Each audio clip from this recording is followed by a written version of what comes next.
One thing that we're waiting on is the decision of Rason Thomas. What is it going to take, and when might we have that decision? We'll discuss that coming up next here on Locked On Sooners.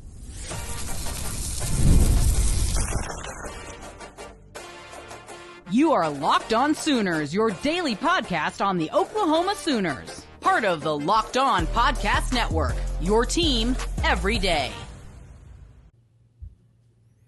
Again, thanks for making Locked On Sooners your first listen every single day. Shout out to all the everydayers out there tuning in and subscribe to the show wherever you get your podcasts. We're free and available on podcast platforms and on YouTube, so hit that subscribe button and that notification bell to let you know when new episodes drop. We're part of the Locked On Podcast Network, your team every day. So Rason Thomas, that's the decision that everybody is waiting on. One Oklahoma dropped a tweet over there on X Twitter that seemed to indicate that he was coming back, but then deleted it fairly quickly after that. So, Jay, where do you think this stands? I think everybody's kind of assuming that he comes back, but one guy I talked to that covers the draft pretty as close as you could probably cover the draft believes Rason Thomas could be a top 50 pick, and everybody's just kind of waiting on his announcement at this point.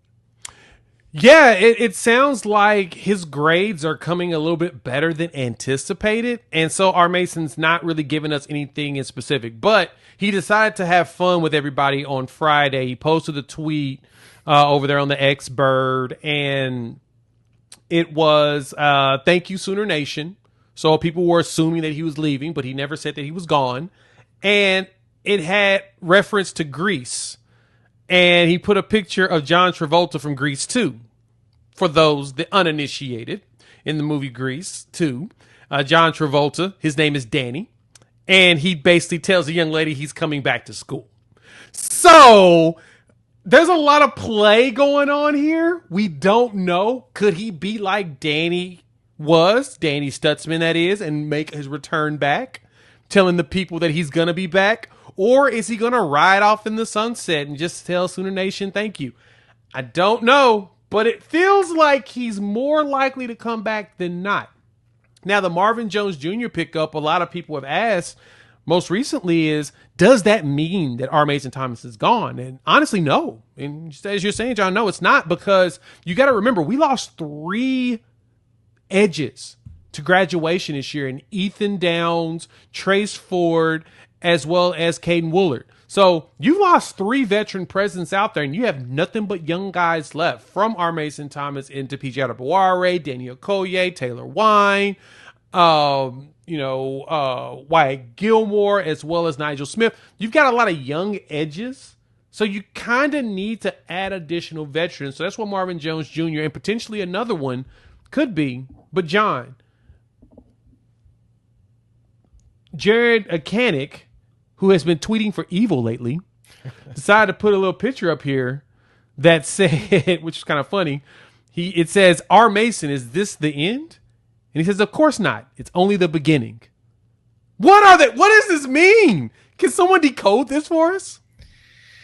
I'm glad the players are having some fun with it, because given how exuberant Sooner Nation can be on the X with recruiting, performances in games, so on and so forth, I'm glad the players are having a little bit of fun with this, to be honest. Like, yeah, troll the fans a little bit. We kind of deserve it.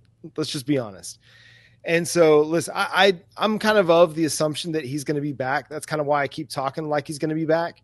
Mm-hmm. Not because I don't think he can't jump to the league this year. I just think that one more really good year out of him could honestly push him into a legit first-round pick.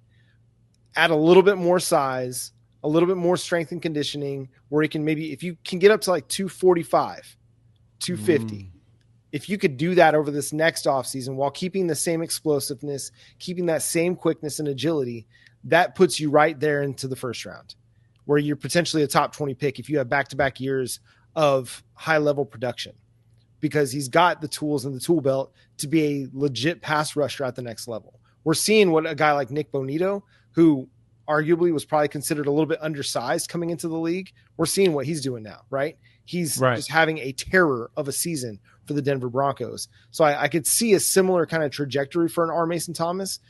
so much of it, a lot of times, and this kind of goes back to the Marvin Jones Jr. thing, is landing spot. So much about your success has to do with where you land. And we're seeing it with Rason Thomas. He's landed in a really good spot. Could it be that for Marvin Jones Jr., this is the spot for him that allows him to really break out and have that success? A guy that kind of reminds me of is like a Dante Fowler. Like Dante Fowler at the NFL level, like he was okay at different spots. He had a good year for Jacksonville and then kind of fell off for several years with Jacksonville and LA. And then he broke out again with LA and then fell off again in a couple years with Atlanta, and then had another couple really solid seasons with Dallas. And now here we are at 30 years old, 10.5 sacks. Again, it's just about landing spot and about fit. And when you find the right fit, you can have these big time seasons. So I'm hoping Rason Thomas comes back, because I think what he did this year is just scratching the surface of what he can do. Yeah, I agree with you there.